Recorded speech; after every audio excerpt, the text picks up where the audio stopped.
بسم اللہ الرحمن الرحیم۔ السلام علیکم۔ اسلام کے آنے سے پہلے دور جاہلیت میں عرب کے اندر غلام خریدنے اور بیچنے کا رواج بہت عام تھا۔ اعلیٰ قبیلے کے لوگ اپنے روزمرہ کے کام کاج کے لیے غلاموں کو خریدا کرتے تھے۔ غلام اپنے مالک کو اور آقاؤں کو مجازی خدا سمجھتے تھے۔ مالکوں کو اپنے غلام پر مکمل حق حاصل ہوتا تھا۔ چھوٹی بڑی چیزوں پر من چاہی سزائیں دیتے تھے، یہاں تک کہ موت کی سزا دینا بھی عام تھا۔ اس دور میں افریقہ کے اندر ایک علاقہ حبشہ کے نام سے مشہور تھا، جہاں سے بیشتر غلام لائے جاتے تھے، اور ان میں سے ایک غلام وحشی بن حرب بھی تھا جو مکہ کے سردار زبیر کا غلام تھا۔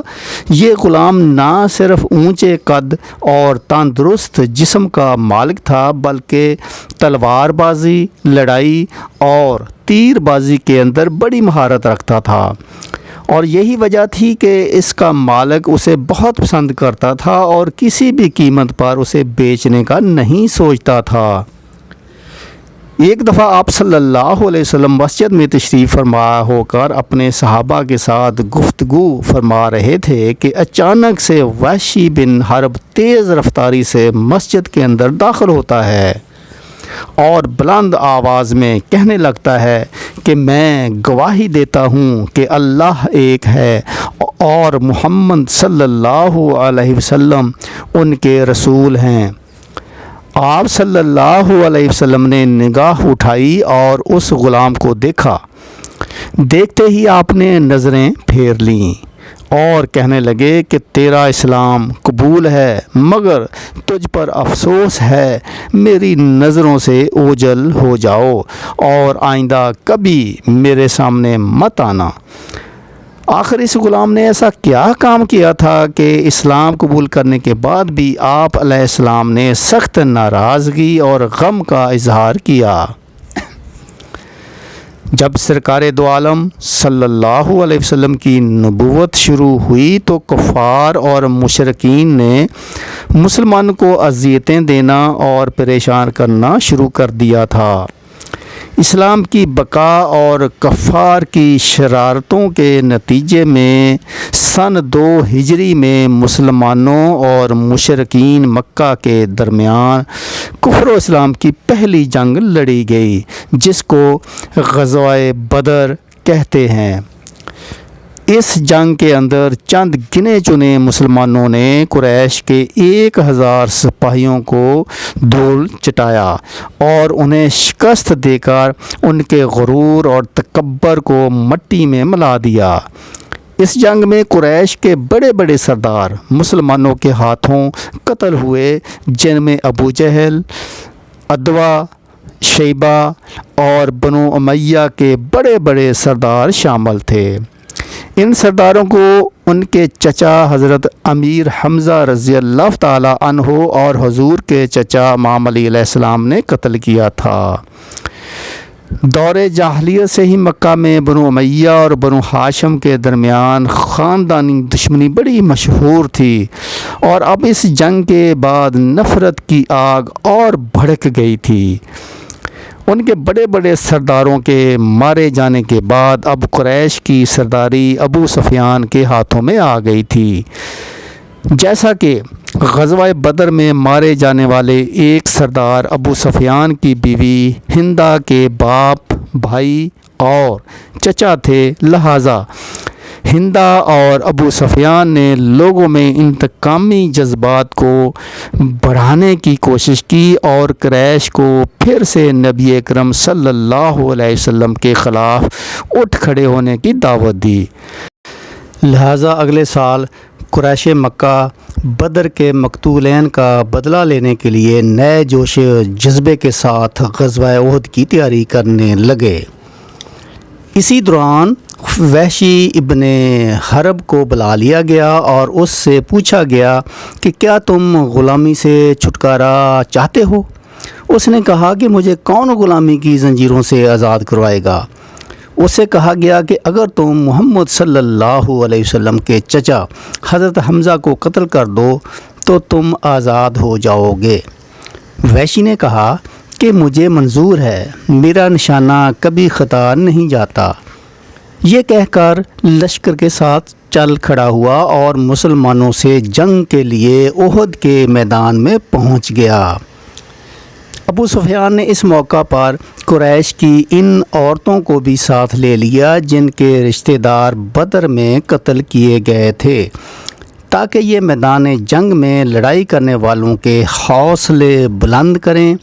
ان عورتوں میں ابو سفیان کی بیوی ہندہ پیش تھیں۔ آخر وہ وقت آ گیا اور میدان احد میں جنگ شروع ہوئی۔ میدان میں حضرت حمزہ رضی اللہ تعالی عنہ شیر کی طرح وار کر رہے تھے۔ ان کے ایک ہی وار سے کفار کا کام تمام ہو جاتا۔ وحشی چٹان کے پیچھے گھات لگائے بیٹھا تھا۔ حضرت حمزہ لوگوں کو کاٹ کر آگے بڑھ رہے تھے، ان کے سامنے ٹھہرنے کی ہمت کوئی نہیں رکھتا تھا۔ جب حضرت حمزہ ایک مشرک سے مقابلہ کر رہے تھے تو وحشی نے موقع پا کر اچانک زوردار وار کیا اور اس کا نیزہ حضرت حمزہ کے پیٹ کے نچلے حصے کو کاٹتے ہوئے اندر داخل ہو گیا۔ نیزہ ان کے جسم میں پیوست ہو گیا تھا۔ جب وحشی کو یہ یقین ہوا کہ وہ فوت ہو گئے ہیں تو وہ خیمے میں جا کر بیٹھ گیا۔ وحشی کو اس کے بعد لڑائی میں کوئی دلچسپی نہیں تھی، وہ تو بس اپنی آزادی کی خوشی منا رہا تھا۔ جنگ جاری رہی اور اب حضرت حمزہ کی شہادت کے بعد مسلمانوں کے قدم ڈگمگانے لگے۔ مسلمان شہید ہو گئے اور اس موقع پر ہندہ عورتوں کو ساتھ لے کر مسلمانوں کی بکھری ہوئی لاشوں کے پاس گئی۔ اس نے حضرت حمزہ کے پیٹ کو چیر دیا، آنکھیں نکال کر اور پھر ان کے ہار اور بالیاں بنا کر زیورات کی جگہ پہن لیں۔ پھر اس نے حضرت حمزہ کے پیٹ کو چاک کیا اور کلیجہ نکال کر اسے چبا گئی۔ جنگ کے اختتام ہونے کے بعد جب نبی اکرم صلی اللہ علیہ وسلم کو اس کی خبر ہوئی تو صحابہ سے پوچھا کہ کیا اس نے میرے چچا کے کلیجے کو کھا لیا تھا؟ لوگوں نے عرض کیا کہ نہیں، اس نے اگل دیا تھا۔ نبی صلی اللہ علیہ وسلم نے روتے ہوئے فرمایا کہ اے اللہ، حمزہ کے جسم کے کسی حصے کو بھی جہنم میں داخل نہ ہونے دینا۔ آپ علیہ السلام حضرت حمزہ کے جسم مبارک کے پاس حاضر ہوئے اور اس قدر روئے کہ صحابہ کی آنکھیں بھی تر ہو گئیں۔ آپ علیہ السلام اس سانحے پر شدید غمزدہ ہوئے۔ جب آپ مدینہ تشریف لائے اور قبیلے کی عورتوں کو اپنے اپنے عزیز و اقارب کی شہادت پر روتے ہوئے سنا تو فرمایا کہ افسوس، حمزہ کے لیے رونے والا کوئی بھی نہیں۔ جب کفار مکہ واپس لوٹے تو وعدے کے مطابق وحشی کو آزاد کر دیا۔ وقت گزرتا رہا اور حضور کی دعوت عرب میں بڑی تیزی سے پھیلتی گئی اور دن بدن لوگ اسلام میں داخل ہوتے رہے، لہٰذا وحشی کو خوف ستانے لگا اور اسے اپنی جان کا خطرہ لاحق ہو گیا تھا۔ جب مسلمانوں نے مکہ فتح کیا اور نبی علیہ السلام لشکر جرار لے کر مکہ میں داخل ہوئے تو وحشی وہاں سے طائف بھاگ گیا۔ اس کا ہر دن ڈر اور خوف میں گزرتا تھا۔ اس کی نگاہوں کے سامنے بار بار حضرت حمزہ کے قتل کا منظر آتا تھا، لہٰذا ایک شخص نے وحشی سے کہا کہ اے وحشی، اللہ کی قسم، محمد ایسے شخص کو قتل نہیں کریں گے جو کلمہ طیبہ پڑھ کر دائرہ اسلام میں داخل ہو جاتا ہے۔ اس کی یہ بات سن کر وہ مدینے کی طرف روانہ ہو گیا۔ وہاں پہنچا تو معلوم ہوا کہ آپ صلی اللہ علیہ وسلم مسجد میں تشریف فرما ہیں۔ وحشی لوگوں سے چھپتے ہوئے اور آنکھیں بچا کر احتیاط سے مسجد میں داخل ہوئے اور آپ علیہ السلام کے سامنے کھڑے ہو کر بلند آواز میں کہا کہ میں شہادت دیتا ہوں کہ اللہ ایک ہے اور محمد صلی اللہ علیہ وسلم ان کے رسول ہیں۔ جب نبی نے اس کی زبان سے کلمہ شہادت کو پڑھتے ہوئے سنا تو اپنی نگاہیں اٹھا کر اس کی طرف دیکھا اور پھر دوسری طرف نگاہیں پھیر لیں اور فرمایا کہ کیا تم وحشی ہو؟ اس نے کہا جی ہاں میں وحشی ہوں۔ آپ علیہ السلام نے اپنے عزیز چچا کے قاتل کو مارنے کا حکم نہیں دیا۔ آپ رحمت للعالمین تھے۔ آپ علیہ السلام نے فرمایا کہ وحشی کو کچھ نہ کہو۔ ایک شخص کا اسلام قبول کرنا مجھے اس چیز سے بہت زیادہ پسند ہے کہ میں 1000 کافروں کو قتل کر دوں۔ آپ نے وحشی سے کہا کہ بیٹھو اور مجھے بتاؤ کہ تم نے امیر حمزہ کو کیسے قتل کیا تھا۔ وحشی وہاں بیٹھ گیا اور پورا واقعہ بیان کیا۔ جب وحشی کی بات ختم ہوئی تو آپ علیہ السلام نے غصے سے چہرے مبارک کو دوسری طرف پھیر لیا اور کہا کہ اے وحشی تم پر افسوس ہے، میری نظروں سے دور ہو جاؤ اور آج کے بعد میں تمہیں نہ دیکھوں۔ اس دن سے لے کر وحشی آپ کی نگاہوں سے دور رہنے لگا۔ جب آپ علیہ السلام صحابہ کے سامنے بیٹھتے تو وحشی آپ کے پیچھے جا بیٹھتے تاکہ نبی کی نظر مبارک نہ پڑے، یہاں تک کہ آپ علیہ السلام اس دنیا سے چلے گئے۔ حضرت وحشی خود فرمایا کرتے تھے کہ باوجود کہ میں یہ جانتا تھا کہ اسلام پہلے تمام گناہوں کو مٹا دیتا ہے، پھر بھی وہ گناہنا جرم جس کا میں نے انتخاب کیا تھا اس کا خیال مجھے بے چین کیے رکھتا تھا۔ میں شدت سے کسی ایسے موقع کی تلاش میں رہنے لگا کہ کسی طرح اس جرم کا کفارہ کر سکوں۔ حضور علیہ السلام کے وصال کے بعد ابو بکر امیر المومنین بن گئے۔ ان دنوں عرب کا ایک قبیلہ مرتد ہو گیا تھا اور مسلمہ بن کذاب نامی ایک شخص نے نبی ہونے کا جھوٹا دعویٰ کیا۔ مسلمانوں کے خلاف اس نے لشکر تیار کیا اور جنگ کی نوبت آ گئی۔ حضرت وحشی نے سوچا کہ یہی وہ موقع ہے کہ مسلمانوں کی مدد کر کے پچھلے سارے گناہ دھو ڈالوں۔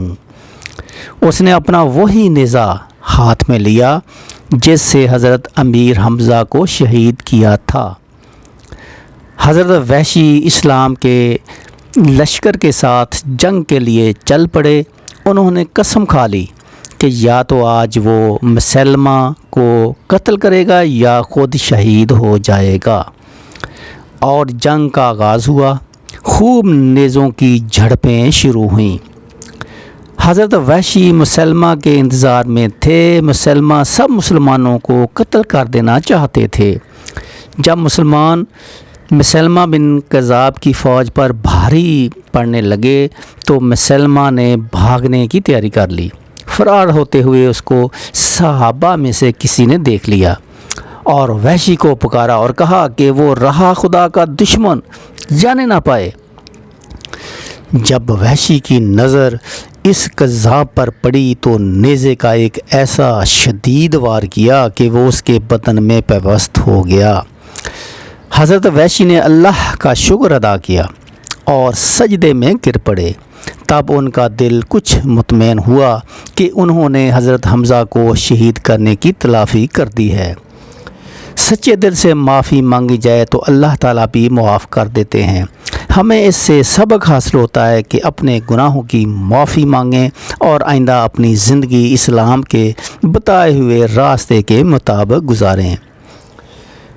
ناظرین، اگر یہ ویڈیو آپ کو پسند آئی ہے تو میرے چینل کو سبسکرائب کریں اور کمنٹس کے اندر اپنی رائے کا اظہار ضرور کریں، اور کمزوریاں خامیاں رہ گئی ہیں تو ان کی نشاندہی کریں۔ آپ کا بہت بہت شکریہ، آپ نے آخر تک ویڈیو دیکھی، آپ کا بہت شکریہ۔